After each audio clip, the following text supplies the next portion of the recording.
표적과 기사로 확증하라, 그런 제목으로 이 새벽에 말씀을 듣겠습니다. 이 말씀에 보니까 이제 천사에 대해서 얘기하면서 내가 언제 한번 천사보다 너희들을 못하게 봤느냐, 내가 너를 창조하심이 언제 천사들보다 못하게 여겼더냐. 그러니까 그때 당시에 천사들을 숭배하는 그런 어리석음이 있었다는 말씀이죠. 그러면서 인간의 창조된 모습을 이제 5절부터 보면은 더욱더 확실하게 나오는데, 그러면서 하시는 얘기가 너희들이 구원을 받았는데 너희들이 받은 그 구원을 절대로 등한히 여기지 말고 받은 그 은혜를 그냥 쉽게 흘러갈까 염려된다라고 지금 저자가 그렇게 얘기해주고 있습니다. 그러면서 하는 말이 너희들이 받은 구원, 너희들이 받은 그 은혜는 이미 확정되었다는 거예요. 어떻게 확정되었습니까? 사전의 말씀에 보니까 하나님도 표적과 기사들과 여러 가지 능력과 및 자기 뜻을 따라 성령에 나눠주신 것으로서 저희와 함께 증거하셨느니라. 하나님도 표적과 기사들을 통하여 증거하셨고 너희들이 받은 그 구원과 은혜도 함께 증거하셨느니라 라고 저자가 그들에게 이 말씀해주고 있습니다. 아멘. 우리 하나님은 어제나 오늘이나 영원토록 동일하신 하나님이십니다. 하나님은 그가 살아계셔서 천지간의 모든 것을 통치하심을 만보를 통해 정확하게 보여주고 계십니다. 우리가 이 세상에 있는 모든 우주 만물의 모든 피조물들을 보면은 우리가 자연 만물에 지금 꽃계절인데 꽃이 끊임없이 피어나는 몽아리가 생겨나고 이튿 아침에 나가면 활짝 피어 있고 그 꽃이 나를 반겨 맞아주고 우리 막 그렇게 말하죠.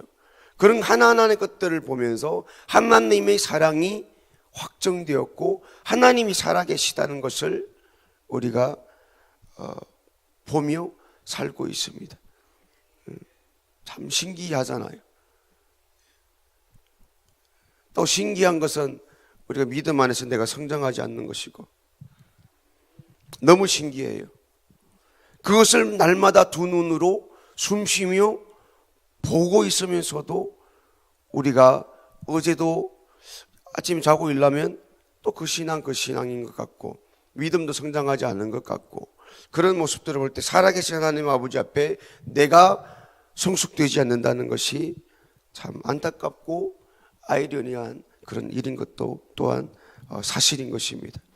하나님께서는 어느 시대에 어느 누구에게나 하나님의 언약을 받은 자들에게는 자기의 믿음의 분량대로 하나님의 살아계심을 체험하게 하셨던 것입니다. 그것이 하나님 말씀, 성경에 나오는 모든 인물들을 통하여서 우리들에게 보여주었고 확정시켜 주셨다는 것입니다.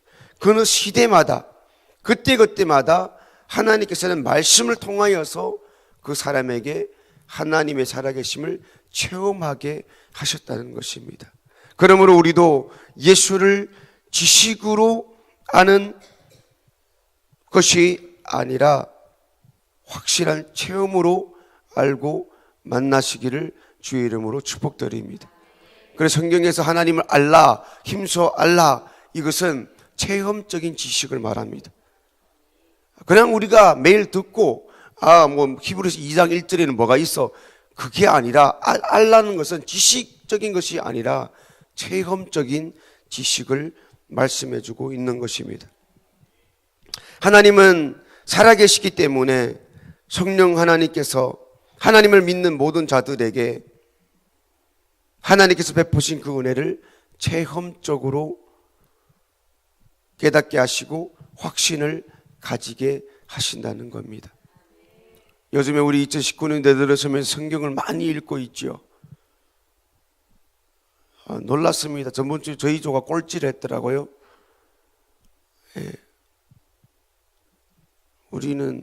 우리 목장은 연세 최고령이거든요. 그런데 성경을 최고로 못 읽었더라고요. 저도 깜짝 놀랐습니다. 우리가 성경을 많이 읽는다고 나는 하나님을 알았다. 아니에요. 한 구절 읽어도 그것이 지식이 나에게 체험으로 이어지는 그것이 진짜 하나님을 아는 것입니다. 성령 하나님을 보내주신 것은 내가 읽은 말씀, 내가 들은 말씀을 내 현장의 삶에서 체험으로 그것이 느끼고 체험으로 알아가게 되는 것이 진짜 내가 하나님을 아는 것입니다. 예. 우리가 성경은 달달달 외울 수가 있습니다. 우리가 기도도 열정적으로 할 수가 있습니다. 그런데 그는 들은 것이, 아는 것이 체험으로 이어져야 되는 것입니다. 체험으로. 그러니까 나는 누구 알아요. 나 그 사람 알아요. 그런데 그 사람하고 직접 만나서 얘기해보지 아니하고 겪어보지 않으면은 그 사람을 절대로 아는 지식이라고 할 수가, 아는 것이라고 할 수가 없어요. 그냥 지식에 불과하죠. 요즘 세상에 예수를 모르는 사람이 어디 있겠습니까? 그런데 우리 예수님을 만나고 체험하는 것보다는 확실한 것이 없습니다. 그래서 히브리서에 하시는 말씀도 표적들과 기사들로 여러 가지 능력과 자기 뜻을 따라 성령이 나눠주신 것으로 저희와 함께 증거하셨느니라. 3절 마지막 끝부분에 보면은 확정한 바가 되었으니, 이것은, 이 지식은 체험한 것을 말하는 것입니다. 체험한 것.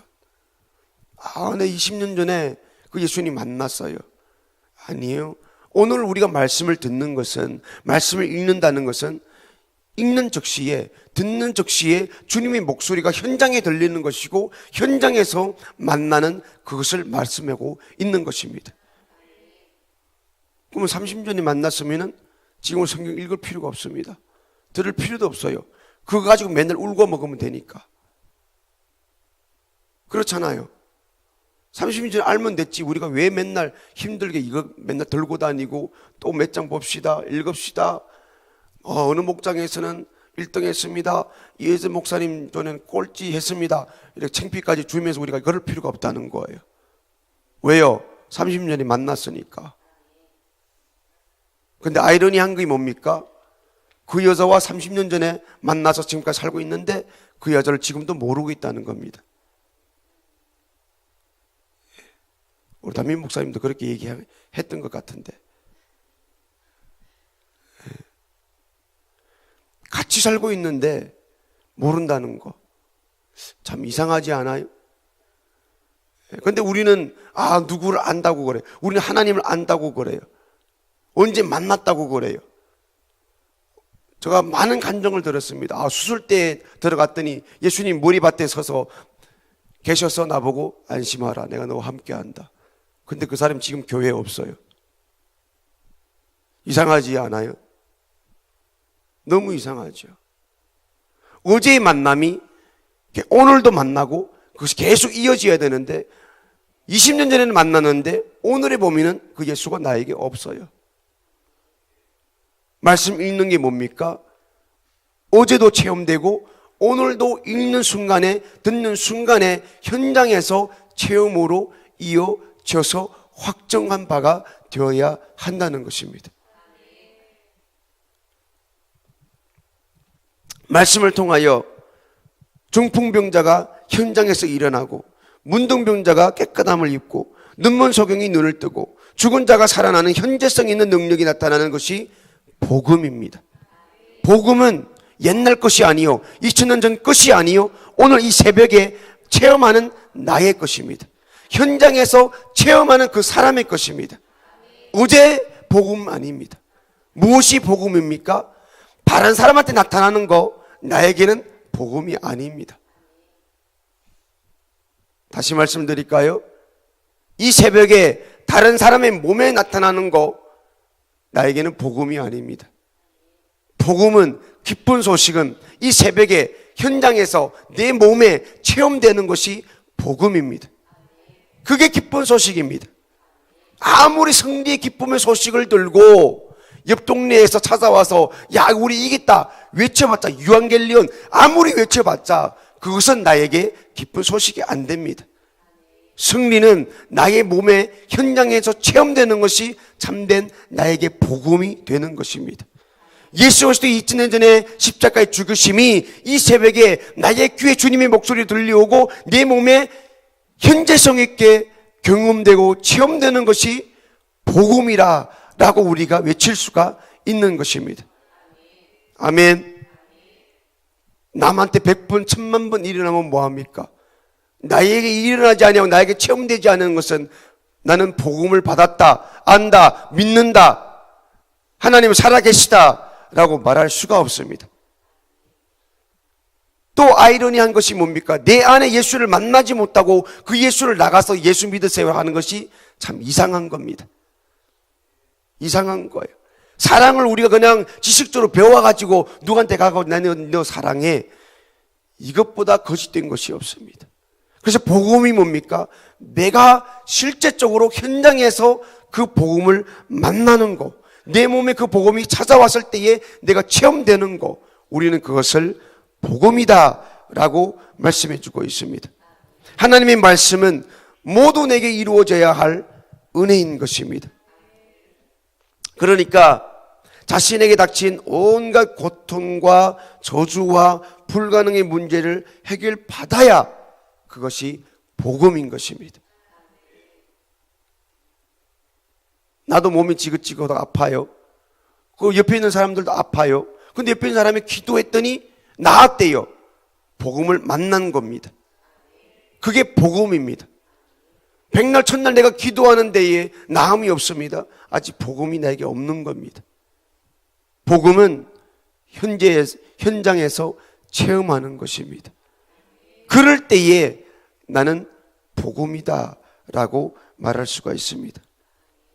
자, 우리가 잘 아는 이야기죠. 가버나움 회당에서 예수님께서 가르치실 때에 사람들이 지붕을 뜯고 4명의 친구가 중풍병자 환자를 지붕을 뜯어서 현장에서 달아내립니다. 어떻게 보면은 이 중풍병자도 4명의 친구들의 그 행동에 놀랐을 것입니다. 그때 예수님께서 이 중풍병자를 향하여 했던 첫 마디가 뭡니까? 소자야, 안심하라. 네가 죄 사함을 받았느니라. 주님께서 그 친구를 안심시키면서 죄 사함을 받았다라고 그에게 선포하고 이어서 뭐라고 하십니까? 침상을 들고 걸어가라. 그럼 이때 복음이 뭡니까? 하나님의 말씀대로 소자야 안심시키고 죄 사함을 받고 일어나라, 걸어가라 했을 때에 이 중풍병자가 일어섰고 걸어갔을 때에 이 일어나서 걸어가는 그 사람에게 복음이 되는 것입니다. 그때 옆에 있는 많은 사람도, 감기에 걸린 사람도 있을 것이고 어떤 사람도 있을 것이고 많은 병자도 있을 것입니다. 그런데 진짜 복음을 받은 사람은 일어나서 걸어가는 현장의 이 중풍병자입니다. 이 새벽에 이 복음을 나도 만나기를 예수 이름으로 축복드립니다. 이처럼 믿음의 순종 뒤에는 복음을 만나는 체험이 있습니다. 말씀의 순종 뒤에 나타납니다. 우리가 말씀을 읽었더라면, 들었더라면 그것이 현장에서 복음으로 나에게 만나는 역사가 있어야 되는 것입니다. 마태복음 24장의 말씀에 끝까지 견디는 자가 구원을 얻으리라. 갈라디 6장 9절의 말씀에 피곤하지 아니하면 때가 이름에 거두리라 라고 말씀해 주고 있습니다. 그래서 우리의 기도는 복음을 만날 때까지 하는 겁니다. 그게 무엇입니까? 아프거든 아픔이 나을 때까지 하는 것이 복음을 만나고 경험하는 것입니다. 그런데 우리의 기도는 가끔 그럴 때가 많이 있습니다. 그냥 툭 던지고 가버립니다. 하나님, 내가 감기 걸려서 알죠? 한마디 던지고 안녕히 계십시오. 가버립니다. 기도는 이루어질 때까지입니다. 다시 이 말을 바꾸고 말하면 복음을 만날 때까지입니다. 복음을 경험하고 체험할 때까지입니다. 그러니까 하나님, 내 감기 걸려서 목구멍이 너무 아파요. 오늘 치유해 주셔야 됩니다. 그럼 툭 던지고 가버리고 하루 종일 자기 할 것만 합니다. 자기 할 것만 합니다. 기도는 복음을 만날 때까지 하는 겁니다. 충성은 복음을 만난 자가 하는 것이고 복음을 만날 때까지 하는 것입니다. 찬양 하나님 복음을 만날 때까지 하는 것이고 복음을 만난 자가 하는 것이 참된 고백이 되는 것입니다. 그 속에서 역사가 일어나게 되는 것입니다. 복음이 내 가정과 내 심령에 꼭 이루시기를 주의 이름으로 이 새벽에 축복드립니다. 우리가 처한 불가능의 주님을 일하시게 하는 현재성의 믿음을 가지시기를 바랍니다. 주님을 표적과 이적과 기사로 만나서 과연 하나님은 살아계시다는 것을 이 새벽에 우리가 가져야 되고 확증해야 되고 이 몸뚱아리를 가지고 나갈 때에 이 세상에서 기적과 이적과 표적으로 나를 통하여 현장에 드러내고 재현하는 그런 삶을 사시기를 주의 이름으로 축복드립니다. 복음은 100번, 1000만 다른 사람 몸에서 일어나는 것이 아니라 한 번이라도 내 몸에서 일어나야 됩니다. 내 안에서 일어나야 됩니다. 내가 만나야 됩니다. 내가 가져야 됩니다. 그것이 체험이고 그것이 능력이고 그것이 구원이고 그것이 살아계신 이를 믿는 믿음인 것입니다. 이 새벽에 우리가 매일과 같이 말씀 읽을 때마다 들을 때마다 현장에서 복음과 관계를 맺고 경험되고 체험되는 역사가 있기를 예수 이름으로 축복드립니다. 기도하겠습니다. 하나님 아버지 감사합니다. 수없는 날 동안 우리가 성경을 읽으며 기도하며 말씀을 듣고 있습니다. 하나님 100번 1000번 다른 사람 몸에서 누가 병고침을 받았대, 누가 이런 기적을 봤대, 수술대에 누웠더니 주님께 나와 함께 하셨대. 이 복음은 나에게 이루어질 때에 그것이 복음이 되는 것입니다. 하나님 말씀 읽고 들을 때마다 현장에서 그 말씀이 나에게 순종함으로 말미암아 체험되고 경험되고 능력이 되고 구원이 되고 살아계심이 나타날 수 있는 믿음을 우리에게 허락하여 주셔서 오늘도 그 구원의 표적과 이적과 기사를 통하여서 세상에 나가서 이 복음 전하는 현장성이 있는 믿음을 가지고 주님의 뜻을 이루는 삶을 살아가게 도와주시옵소서. 이 새벽에 빈손으로 오지 아니하고 하나님 아버지 앞에 소원 감사헌금을 드립니다. 깨알과 같이 쓰여진 기도 제목들이 있습니다. 속속히 주님 이루어 주시옵소서. 이 새벽에 우리가 기도하면서 주님 경험하고 체험하고 이 복음을 만나는 새벽 또한 되게 허락하여 주시옵소서. 예수님 이름으로 기도드립니다. 아멘.